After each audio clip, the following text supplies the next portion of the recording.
நாயகம் ஸல்லல்லாஹு அலைஹி வஸல்லம் அவர்கள் 3 விஷயங்களை நம்மை செய்ய சொல்லியிருக்கின்றார்கள்.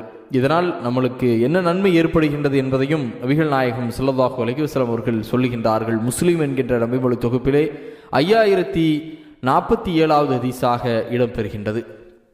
நபிகள் நாயகம் ஸல்லல்லாஹு அலைஹி வஸல்லம் அவர்கள் கூறினார்கள், அபூ ஹுரைரா ரலியல்லாஹு அன்ஹு அவர்கள் அறிவிக்கின்றார்கள் இந்த ஹதீஸை.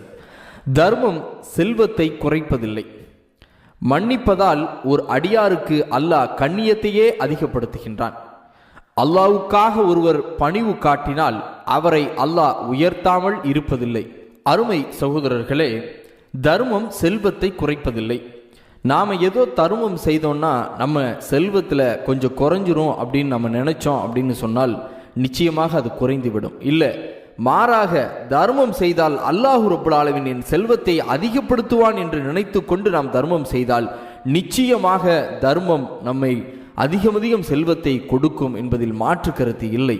நீங்கள் மிகப்பெரிய செல்வந்தர்களை, அல்லாஹ்வுக்காகவே தர்மம் செய்யக்கூடிய அந்த செல்வந்தர்களை நீங்கள் நெருங்கி அவர்களிடம் விசாரித்தால், நான் அதிகம் தர்மம் செய்கின்றேன், எனக்கு அல்லாஹ் ரப்புல் ஆலமீன் அதிகம் செல்வத்தை கொடுத்து கொண்டே இருக்கிறான் என்றுதான் சொல்லுவார்கள். ஏனென்றால் குர்ஆனும் ஹதீஸும் அதைத்தான் நமக்கு போதிக்கின்றது. நீங்கள் தர்மம் செய்தால் உங்களுடைய செல்வத்தை அதிகப்படுத்துவேன், மாறாக குறைக்க மாட்டேன் என்று அல்லாஹ் ரப்புல் ஆலமீன் குர்ஆனிலேயும் கூறுகின்றான். நபிகள் நாயகம் ஸல்லல்லாஹு அலைஹி வஸல்லம் அவர்களும் கூறுகின்றார்கள்.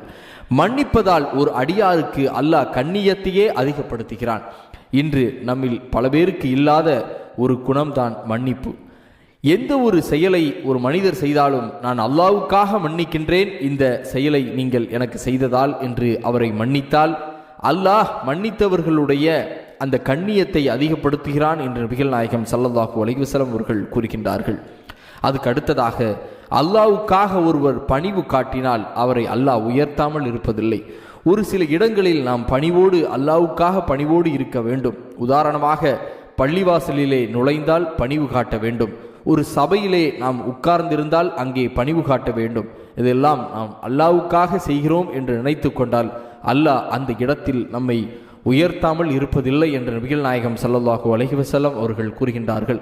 ஆக இந்த முத்தான 3 விஷயங்களை ஒரு மனிதன் ஃபாலோ செய்தால் நிச்சயமாக அவர்களிடத்திலே கண்ணியம் இருக்கும்.